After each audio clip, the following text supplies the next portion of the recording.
गुरु ब्रह्मा गुरुर्विष्णु गुरुदेवो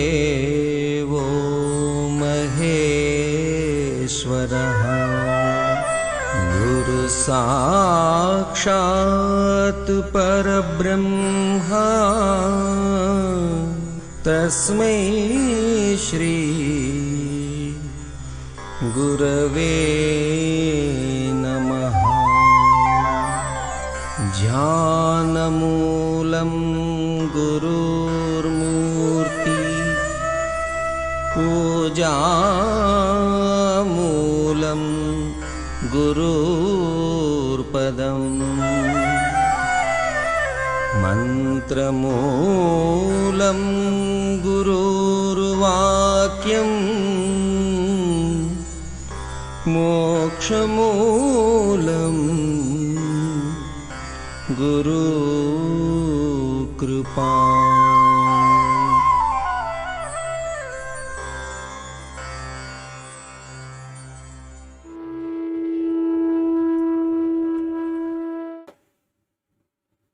पूज्य माता और बंधुओं,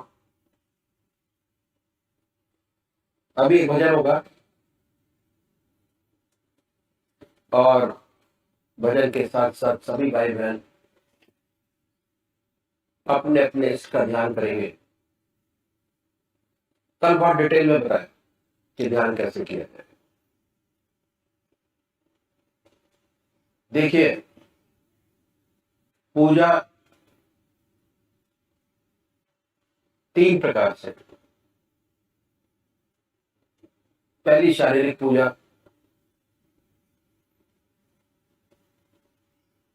शरीर से। शरीर पूजा में लगा है, मन घर में लगा है।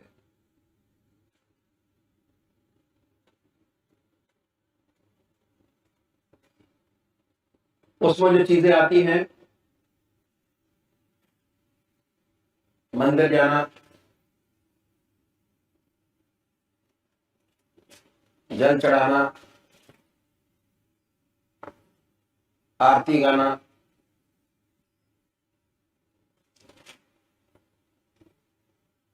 भगवान जी को निलाना, शारीरिक पूजा। क्रिया योग,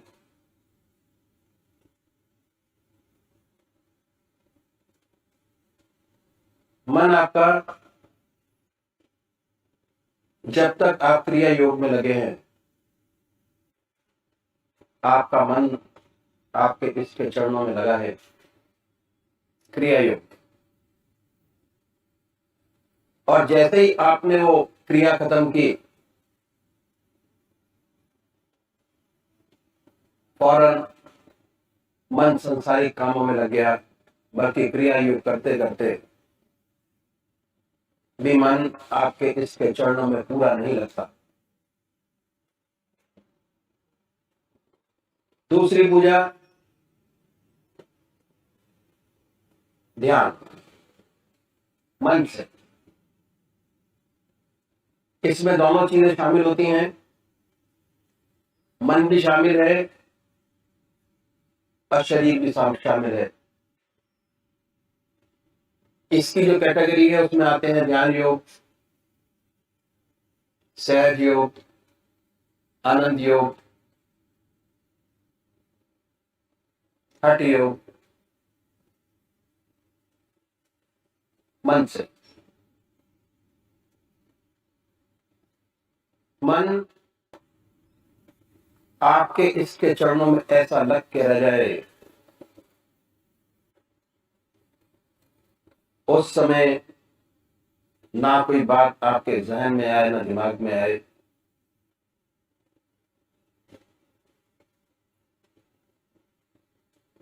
पूजा की गहराई अगर आपको प्राप्त करनी है तो अपनी पूजा में ध्यान योग को ऐड कीजिए। जब ध्यान शामिल करेंगे तो जितने समय आपका आपके इसके चरणों में ध्यान रहेगा, आनंदमय स्थिति पैदा होगी। ऐसी ऐसी चीजें जो आपने कभी जिंदगी में सोची नहीं होंगी, वो भी पूरी होती नजर आएंगी।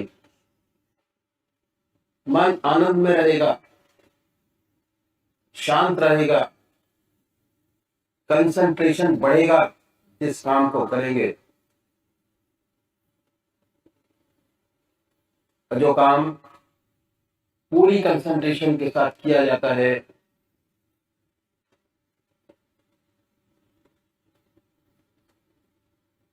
उसकी ऊंचाइयां जो भाई करते हैं उन्हीं को मालूम है कि जो प्रॉब्लम आज तक सॉल्व नहीं हुई, ध्यान करने के बाद बड़े आराम से हल निकलता है और सांसारिक जीवन बड़ा सुखी और आनंदित होता चला जाता है। ध्यान योग मन से जो पूजा करते हैं, शरीर भी शामिल है और मन भी शामिल है। जैसे जैसे मन ध्यान योग के अंदर जिस सिस्टम से बताया गया उस तरीके से किया जाए, तो जो मानसिक पूजा है वो आत्मिक पूजा में बदल जाती है और आनंदमय स्थिति, परमानंद की स्थिति प्राप्त होती है। तो करना शुरू कैसे है कि सबसे पहले निश्चित कीजिए कि परमात्मा की कौन सी मूर्त, कौन सी सूरत, कौन सी शक्ल, कौन सी मूर्ति आपको सबसे ज्यादा प्यारी लगती है। एक इसको चुनिए। इस एक नाम एक। उसके बाद ये महसूस कीजिए कि हमारा इससे शरीर हमारे सामने विद्यमान है।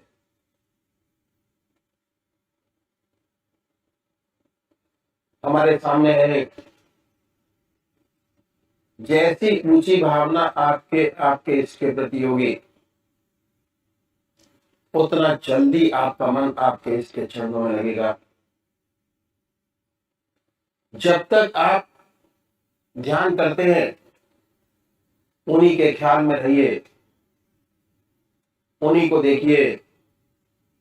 ना कोई सांसारिक बात याद आए, न ख्याल। शुरू शुरू में दिक्कत होती है। शुरू शुरू में जब आप ये क्रिया करेंगे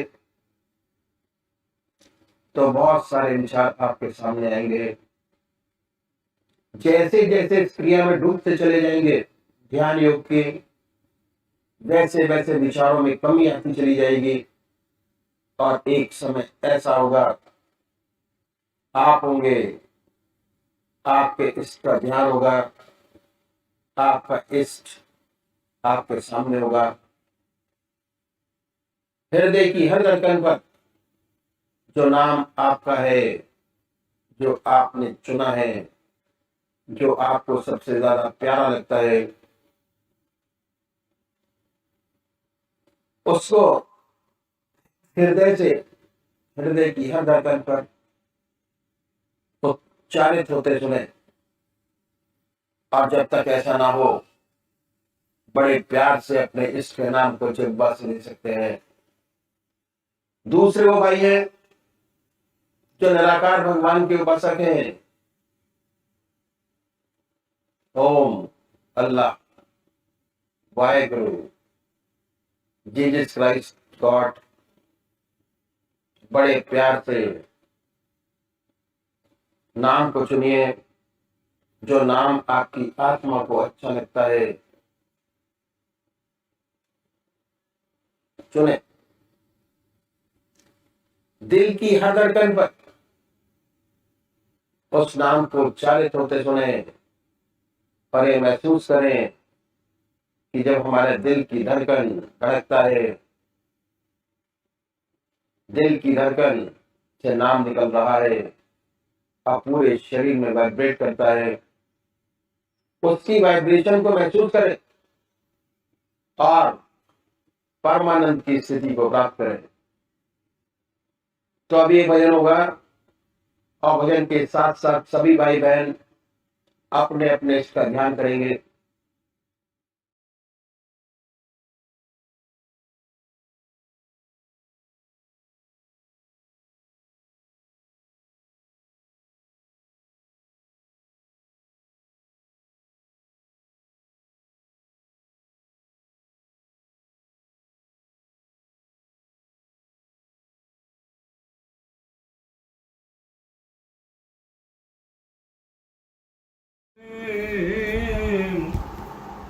दिलदार तुम्हारा क्या कहना, दिलदार तुम्हारा क्या कहना, दिल में समाये रहते हो, दिल में समाये रहते हो, सरकार तुम्हारा क्या कहना, गर्दिश में जमाने को खोकर कई बार तुम्हें हम भूल गए, गर्दिश में जमाने को खोकर कई बार तुम्हें हम भूल गए, अगर तुमने भुलाया ना हमको, अगर तुमने भुलाया ना हमको, ये प्यार तुम्हारा क्या के, कई बार तुम्हें हम भूल गए, गर्दिश में जमाने को खोकर तुमने भुलाया ना हमको, ये प्यार तुम्हारा क्या कहिए, ये प्यार तुम्हारा क्या कहना, इस दुनिया के बाजार में हम ठोकर पे ठोकर आते रहे, इस दुनिया के बाजार में हम ठोकर पे ठोकर आते रहे, जो सहारा देता रहा, जो सहारे देता रहा, ये प्यार तुम्हारा क्या कहना, तुम जो सहारे देता रहा, ये प्यार तुम्हारा क्या कहना, इस दुनिया के बाजार में हम ठोकर पे ठोकर खाते रहे, जो तू सहारा देता रहा, ये प्यार तुम्हारा क्या कहिए, चेहरे पे बरसते नूर को मैं लफ्जों में बयां कुछ कर ना सकूं, चेहरे पे बरसते नूर को मैं लफ्जों में बयां कुछ कर न सकूं, रहम की क्या तारीफ करूं, तेरे रहम की क्या तारीफ करूं, दीदार तुम्हारा क्या कहिए तेरे रहम की क्या तारीफ करूं, दीदार तुम्हारा क्या कहिए। ये प्यार तुम्हारा क्या कहना, चेहरे पे बरसते नूर को मैं लफ्जों में बयां कुछ कर ना सकूं, लफ्जों में बयां कुछ कर ना सकूं। तेरे रहम की क्या तारीफ करूं, तेरे रहम की क्या तारीफ करूं, दीदार तुम्हारा क्या कहिए, दीदार तुम्हारा क्या कहिए।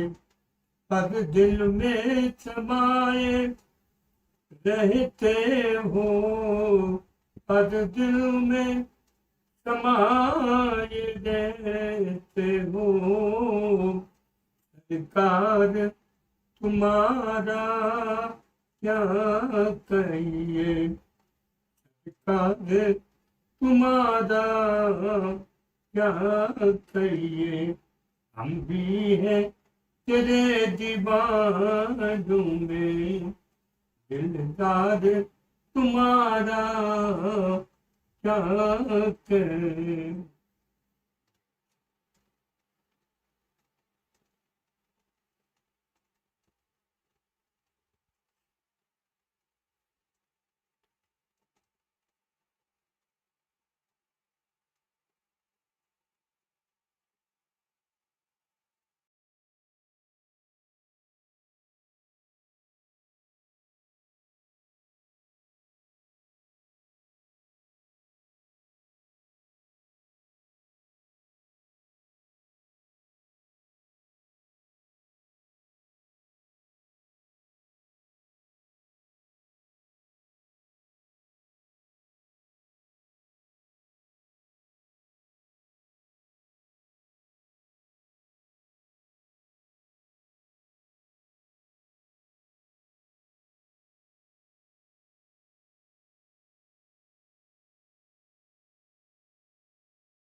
पूजनीय माता और बंधुओं,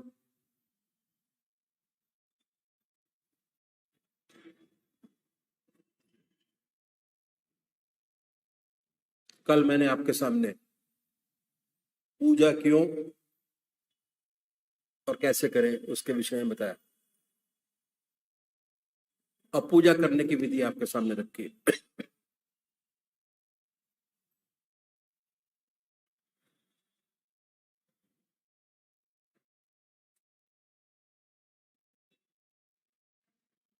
बहुत सुंदर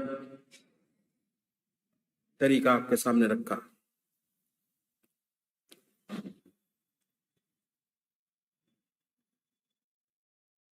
पहली बात इन संतों ने बताई कि परमात्मा ने बड़ी असीम दया कृपा कर हमको मनुष्य योनि प्रदान की है,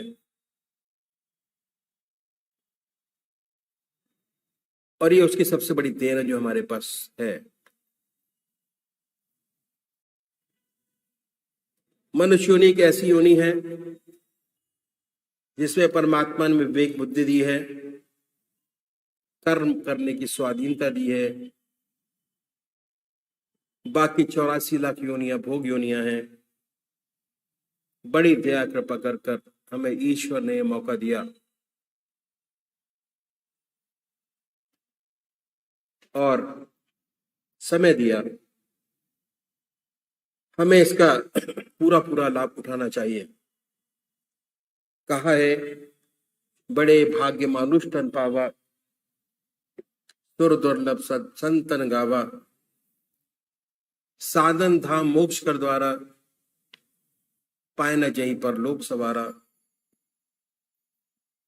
बड़े भाग से मिली है, देवता भी तरसते हैं, क्योंकि मनुष्य योनि साधन का क्षेत्र है और मोक्ष का दरवाजा है। जितने संत हुए, जितने पंथ हुए, सबने इस मनुष्य योनि की भूरी भूरी प्रशंसा की है। कहा है कबीरा, हर की भक्ति कर, तज विश्वास रस चौच, बार बार नहीं पाइए मानस जन्म की मौज। इस सेवक के गुरुदेव कहा करते थे कि विषय वासना के आनंदी, मिथ्या जन्म बिगार, मानस जन्म गरीब न फिर कर ले हरि सो प्यार। ऐसा सुंदर अवसर में परमात्मा ने दिया। कल भी मैंने आपके सामने रखा कि चाहे आप गृहस्थी हो, चाहे सन्यासी, आपको आधा घंटा संध्या वंदना अवश्य करनी चाहिए, सुबह और सायंकाल। ये 2 समय निश्चित कर दिए, और 99% लोग हमारे यहाँ परमात्मा को मानते हैं। आध्यात्मिक देश हमारा है, और 99% लोग परमात्मा की पूजन करते हैं अपने अपने तरीके से। बहुत से लोग बहुत ज्यादा भी करते हैं, लेकिन अगर उनसे पूछा जाए कि इस पूजा का जो आप करते हैं उसका क्या लाभ हुआ, तो बहुत बड़ा कंफ्यूजन है।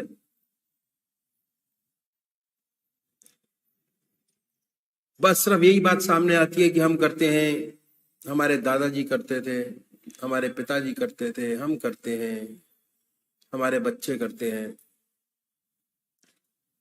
बेसिक लाभ क्या है अगर ये पूछा जाए तो बहुत कम लोग ऐसे हैं जो बता पाएंगे। तो हमारे रास्ते के जो संत महात्मा हुए सब रिसर्चर थे। हमारे महाराज जी रिसर्च में थे, पीएनटी डिपार्टमेंट के रिसर्च डिपार्टमेंट में थे, टीईसी में, टेलीफोन रिसर्च इंस्टीट्यूट, और बहुत सुंदर अपने ऊपर जो अनुभव किए उसके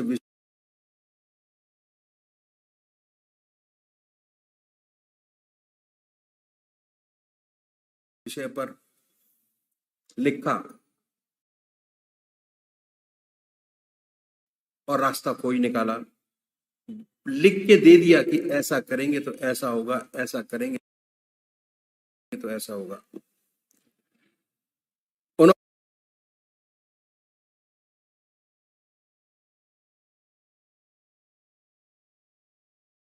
उन्होंने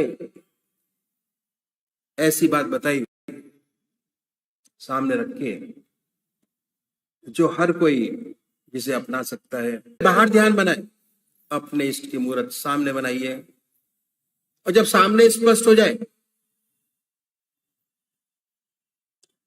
उसको अपने हृदय में उतारिए, बैठाइए बड़े प्यार से, इतने प्यार से बैठाएं कि ना कोई दूसरा विचार रह जाए, ना ख्याल। हमारी आत्मा हमारे मन को देखती रहती है, बताती रहती है कि हम क्या कर रहे हैं, क्या सोच रहे हैं, मन के अंदर क्या चल रहा है। जब मन हट जाए फिर प्यार से इसी मूर्त पर जमाए, ना कोई विचार रहेगा ना ख्याल। जब चेतन अवस्था में लौटेंगे तो उसी के ध्यान में लौटेंगे और आपको बड़ी सुंदर अनुभूति होगी। आपका हृदय मस्तिष्क अनुपम आनंद से भर गया, बड़ी शांति मिली। जितना मस्तिष्क पर भार था वह हल्का हो गया। यह पूजा का तरीका इन महात्माओं ने बताया साकार पुजारियों के लिए। यदि ऐसे पूजा करेंगे विशेष लाभ होगा, चित्त की एकाग्रता प्राप्त होगी, कंसंट्रेशन ऑफ माइंड, सुषुप्ति की अवस्था प्राप्त होगी। बैठे बैठे आपका मन जैसे ही खाली होगा, आपकी आत्मा और शरीर को इतना आनंद प्राप्त होगा कि आपको अपना होश ही नहीं होगा। सुषुप्ति की अवस्था, और धीरे धीरे सुषुप्ति से सहज समाधि में प्रवेश करेंगे। निराकार भगवान के जो उपासक हैं, जो परमात्मा की मूर्ति को नहीं मानते, वो नाम को पकड़े और बड़े प्यार से बैठिए, आनंदमय अवस्था बनाइए और ये महसूस करें कोई ना कोई नाम से तो आप याद करते ही होंगे। हिंदू भाई ओम, मुसलमान भाई अल्लाह, सिख भाई वाहगुरु। जो आपकी आत्मा को नाम सबसे सुंदर और अच्छा लगता है, बार बार आता है, प्यारा लगता है, उसे चुनिए। जो नाम आपकी आत्मा को प्यारा लगे उसे चुने।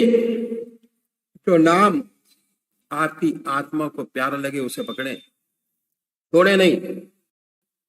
उसके बाद बड़े आराम से सुखासन पर बैठे, धूप बत्ती अगरबत्ती जलाइए, बड़े प्यार से बैठिए और ये ख्याल करें, हृदय की तरफ निगाह रखें, आनंदमय अवस्था बनाएं। जो हार्ट बीट है सुनिए कि हृदय से ओम की आवाज निकल रही है, जवान नहीं कह रहे। शुरू में दिक्कत होती है, तब आप मानसिक जाप कर सकते हैं। ओम, बड़े प्यार से ओम ओम ओम, बड़े प्यार से। धीरे धीरे ऐसी अवस्था आती है, आपको खुद ये महसूस होने लगता है कि हमारे हृदय से ओम की आवाज निकल रही है, स्पष्ट सुनाई देने लगता है।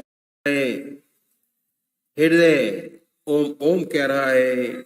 ऐसी हालत पैदा होती है कि थोड़े टाइम तक तो ओम ओम की आवाज निकलती है। उसके बाद यह महसूस होता है कि मन विचारों से खाली हो गया। ऐसी हालत होती है, ना कोई दूसरा विचार रहता ना ख्याल। ऐसे उसमें तल्लीन हो जाते हैं, अपना होश नहीं होता, विचारों से गायब, थॉटलेस अवस्था। जब चेतन अवस्था में आते हैं तो वही नाम सुनते होते हैं और बड़ी सुंदर अवस्था को प्राप्त होते हैं। यह अनुभव का विषय है। तो इन संतों ने तरीका पूजा का बतलाया। यदि ऐसे पूजा करेंगे तो विशेष लाभ होगा, चित्त की एकाग्रता प्राप्त होगी, सुषुप्ति की अवस्था प्राप्त होगी और सुषुप्ति से सहज समाधि में प्रवेश करेंगे और आत्मा परमात्मा का अनुभव होने लगेगा। एक दिन उससे एकाकार हो जाएंगे, ज्योति से ज्योति मिल जाएगी। अब इन संतों ने बड़ी सुंदर बात बतलाई। इस बात का विशेष ध्यान रखा कि काम का एक भी समय न लिया जाए, क्योंकि हमारे पास काम के अलावा और कोई समय खाली नहीं है जो हम परमात्मा को दे सकें। तो ये दूसरा स्टेप क्या है कि हर मनुष्य भोजन करता है और भोजन करने में आधा घंटा दोपहर को और आधा घंटा रात्रि को लगाता है। आधा घंटा। और ये समय ऐसा है कि खाली है, दुनिया के व्यवहार का और कोई काम नहीं कर रहे होते हैं। ये समय बड़ा सुंदर और अच्छा है। तो भोजन के तरीके में थोड़ा परिवर्तन करना पड़ेगा यदि आप आध्यात्मिक जिंदगी चाहते हैं। और वह तरीका क्या है वो मैं आपके सामने रखूंगा। पर सबसे बड़ी बात क्या कि वेस्टर्न कल्चर की हमारे पर छाप पड़ी और हमारा स्टैंडर्ड 2.5 फुट ऊंचा हो गया। पहले जमीन पर बैठकर भोजन करते थे, अब मेज कुर्सी पर बैठकर भोजन करते हैं। इसमें कोई हर्ज नहीं, कोई नुकसान नहीं।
जो भी हम काम करते हैं शुद्ध वाला, उसमें कहीं ना कहीं गाय के धन का, धन मतलब प्रोडक्ट गाय का, वो हर जगह कहीं ना कहीं यूज़ करते हैं गाँव वाला। अब तो मिलावट शुरू हो गई, डालडा मिलता है आपको। और ये सारे फॉरेन कंट्री के प्रोडक्ट हैं, सारे बर्गर हुआ, पिज़्ज़ा हुआ, डालडा हुआ, रिफाइन हुआ।